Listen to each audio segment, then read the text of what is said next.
Bon matin, je m'appelle Nicolas Sicard et je suis quelqu'un de passionné. J'ai eu la chance de participer à toutes sortes de projets complètement fous, de rencontrer des tonnes de personnes fascinantes, mais surtout d'expérimenter avec toutes sortes de technologies.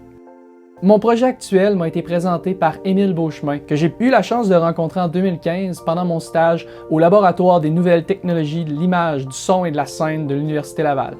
Pour Émile, qui fait présentement sa maîtrise, j'ai comme objectif de créer un système permettant à un performeur de contrôler son environnement grâce à ses signes vitaux. Par exemple, le rythme de son cœur affectant l'éclairage, ou sa posture changeant le timbre de sa voix à travers les haut-parleurs. Pour documenter ma progression et partager mes connaissances, j'ai choisi de produire ce journal de bord que je vais diffuser sur YouTube pour qu'il soit disponible pour tout le monde.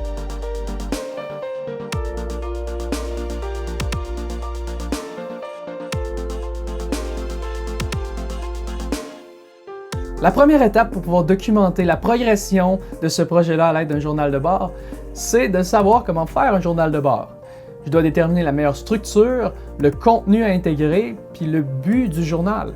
Comme c'est mon premier journal de bord, mon manque d'expérience est mon premier défi à relever. J'ai pas pu expérimenter avec toutes sortes de structures de journal, ni toutes sortes de contenus, surtout pas des contenus qui sont en lien avec ce projet-ci. La structure, le contenu et le but du journal sont tous des éléments qui sont interreliés. Comme je peux pas déterminer la structure ou le contenu, je peux utiliser la logique pour, à partir de mon but, déterminer quelle structure et quel contenu inclure. Donc pour ceux qui me connaissent, évidemment, mon but ultime, c'est vivre pour toujours. Pour y arriver, je dois bien manger, garder une santé optimale, mais je peux aussi contribuer à la recherche en biologie, en chimie, en médecine.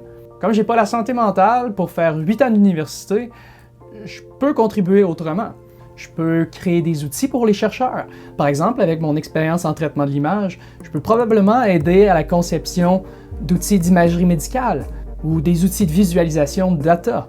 D'un autre côté, ma présence sur YouTube peut me permettre d'encourager la relève, de vous motiver à participer, à faire de la recherche, à inventer notre futur, puis peut-être de trouver une solution à la vie éternelle.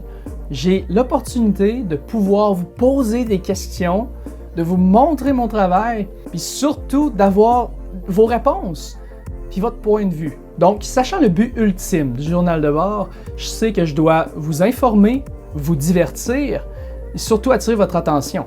La présentation du journal de bord doit être divertissante. Le plus grand défi quand on fait des vidéos de science, c'est que l'aspect technique devienne trop compliqué pour que les non-initiés arrivent à suivre. Ou au contraire, que l'aspect technique soit trop absent ou dilué pour motiver et intéresser les vrais fanatiques de science et de technologie. Par chance, j'ai passé 1 an à expérimenter avec toutes sortes de structures de vidéos. C'est pas des journaux de bord, mais j'ai pu expérimenter avec une variété de styles différents. Ma série Personne n'en parle m'a permis de tester toutes sortes de concepts, toutes sortes de sujets, toutes sortes d'approches. Ayant accès aux statistiques, je peux évaluer quelle structure, quel contenu, quelle attitude à avoir, quelle présence est le plus appréciée. J'ai aussi pu essayer toutes sortes de techniques et d'approches pour expliquer des concepts complexes, des concepts normalement abstraits. Ça m'a permis de comprendre que, par exemple, le contenu est plus important que le contenant, la présentation. Puis qu'une présentation adaptée au contenu a plus de succès qu'un contenu adapté à un type de présentation. J'ai appris qu'une explication basée sur des connexions entre différents éléments est plus facile à comprendre qu'une explication basée sur des analogies ou des métaphores. Et aussi qu'une explication nécessitant des exemples est incomplète. J'ai beaucoup expérimenté avec la structure de mes vidéos, la structure de mes histoires. Puis j'ai trouvé que même si je trouve ça extrêmement emmerdant d'utiliser une structure qui est littéralement la norme, puis ce qui est enseigné à l'école, ça reste la meilleure façon d'expliquer une histoire simplement. Ça reste généralement la meilleure structure. Introduction, développement, conclusion. Comme quoi on n'a pas besoin de réinventer la roue. Les vieux outils sont toujours aussi utiles.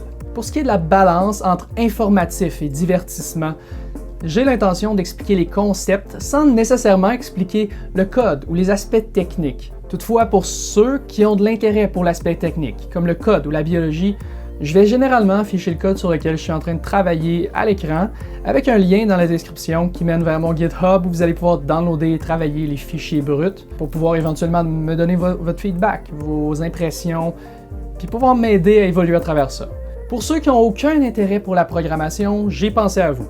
Je vais aussi vous partager toutes mes techniques d'apprentissage, mes trucs de mémorisation, mes techniques de résolution de problèmes. C'est le genre d'information qui peut vous être utile dans tous les aspects de votre vie, autant professionnel que personnel. Puis pour ceux qui veulent savoir comment je vais, comment je me sens, je vais aussi rajouter des éléments de mon évolution personnelle.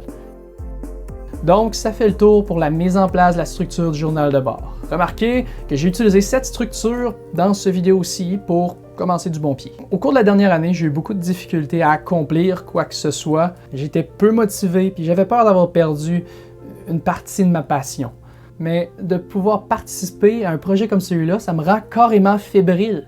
J'ai hâte de programmer, d'expérimenter puis d'apprendre. J'ai hâte de vous montrer ce qui s'en vient.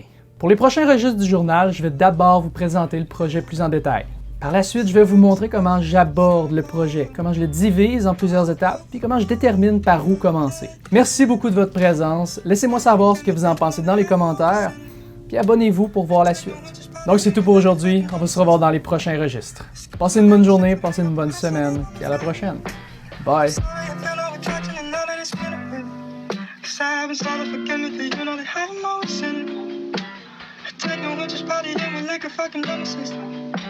Excuse my language, that's a hang up on how shitty I'm feeling. I'm sorry, I feel no attraction and none of this feeling. 'Cause I haven't